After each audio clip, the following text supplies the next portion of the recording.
ইউসুফ আলাইহিস সালাম বলেছিল না যে আমি বিশ্বস্ত, আমাকে দায়িত্ব দেন। আমি বলতে চাই আমি বিশ্বস্ত, আমাকে দায়িত্ব দেন। আমাকে 5 বছর সময় দেন, পুরো দেশের শিক্ষা সিস্টেম চেঞ্জ করে দেবো ইনশাআল্লাহ। প্লে গ্রুপ থেকে প্লে গ্রুপ থেকে নিয়ে মাস্টার্স পর্যন্ত এমন শিক্ষানীতি প্রণয়ন করা সম্ভব যে আমাদের বাচ্চারা একদম প্লে থেকে মাস্টার্স পর্যন্ত বাংলা, ইংরেজি, অঙ্ক এবং জেনারেল সাবজেক্টগুলোর সাথে কোরআন হাদিসের একটা অপূর্ব সমন্বয়ে পড়াশোনা করবে ইনশাআল্লাহ। একা করে দিতে পারবো ইনশাআল্লাহ তাআলা। আমাকে এরকম 100 জন শিক্ষাবিদ দেন, 100 জন আলেম ওলামা দেন, একটা প্যানেল করে দেন, পুরো দেশের শিক্ষা চেঞ্জ করে দেওয়া যাবে ইনশাআল্লাহ। যাদেরকে রেখেছেন এদের মাথায় গোবর আছে, যাদেরকে রেখেছেন এদের মাথায় টাটকা গোবর আছে। বইপত্রগুলোর অবস্থা দেখেছেন? বইপত্রগুলো ঘাটাঘাটি করেছেন?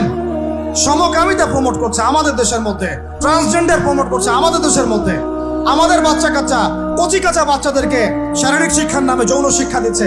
এগুলো আমাদের মুসলমানদের শিক্ষা? এটা চলতে থাকলে দেখবেন অচিরেই কোনো মানুষ বাচ্চাদেরকে স্কুলে পাঠাবে না, এটা অনুচিত হয়ে যাবে। তখন কি হবে?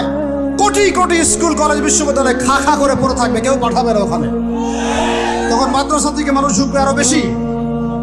আমি তো দাবি জানাই উপরের লেভেল থেকে এমন একটা শিক্ষা ব্যবস্থা প্রণয়ন করা হোক যাতে আমার মাদ্রাসা করার প্রয়োজনই না হয়। ওই সিস্টেম রাষ্ট্রীয়ভাবেই পড়ানো হবে ইনশাআল্লাহ। আপনি মালয়েশিয়ার দিকে তাকিয়ে দেখেন, আপনি এই যে ওয়েস্টার্ন কান্ট্রির মধ্যে অনেক কান্ট্রি আছে, অস্ট্রেলিয়ার মতো জায়গাতে আছে, ব্রিটেনের মতো জায়গাতে আছে, কোনো কোনো ক্ষেত্রে আপনি লেবাননকে দেখেন, ইয়েমেনকে দেখেন, জর্ডানকে দেখেন, কাতারকে দেখেন, সৌদি আরবিয়াকে দেখেন, অনেক কান্ট্রি আছে। ভালো কাজের তো প্রশংসা করতে দোষ নাই, দোষ আছে? এমনকি অনেক পশ্চিমা কান্ট্রিতেও একদম উপর লেভেল থেকে ইসলামিক সিলেবাস প্রণয়ন করা হয়েছে।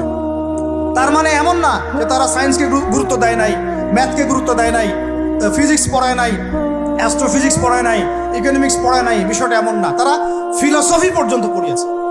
ঘাটাঘাটি করেন, অনলাইনে সব মজুদ আছে। এমন শিক্ষানীতি প্রণয়ন করা সম্ভব একদম প্লে থেকে নিয়ে মাস্টার্স পর্যন্ত। আমার ছেলে ইমামতিও করবে, এদিকে বিমানও উড়াবে ইনশাআল্লাহ। আমার মেয়ে ডাক্তারও হবে, এদিকে দেখবেন হাফেজাও হবে ইনশাআল্লাহ। একজন মুফতি সাহেব, তিনি ফতোয়াও দিবেন, একই সাথে বিশ্ব অর্থনীতি সম্পর্কেও জানবেন ইনশাআল্লাহ। একজন আর্মি অফিসার, তিনি যেমন সামরিক ক্ষেত্রে লিডার হবেন, তেমনি দেখবেন ফিকহের কিতাব মোতালা করে ফতোয়া দিতে পারছেন ইনশাআল্লাহ।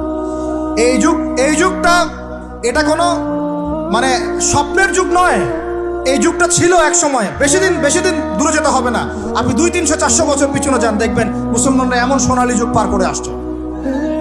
অতএব এগুলো কোনো গাল গল্প করছি না আমি, এগুলো বাস্তবে রূপান্তরিত করা অবশ্যই সম্ভব, বারহাক সম্ভব, যদি এরকম কিছু মানুষের মধ্যে উদ্দীপনা থাকে, একটা সৎ সাহস থাকে, আমাদের উপর থেকে যদি একটা সহযোগিতা আসে এবং আমাদের মতো যারা ইয়াং তাদেরকে যদি মূল্যায়ন করা হয়, ইনশাল্লাহ দেখবেন বাংলার জমিন পরিবর্তন হয়ে গেছে।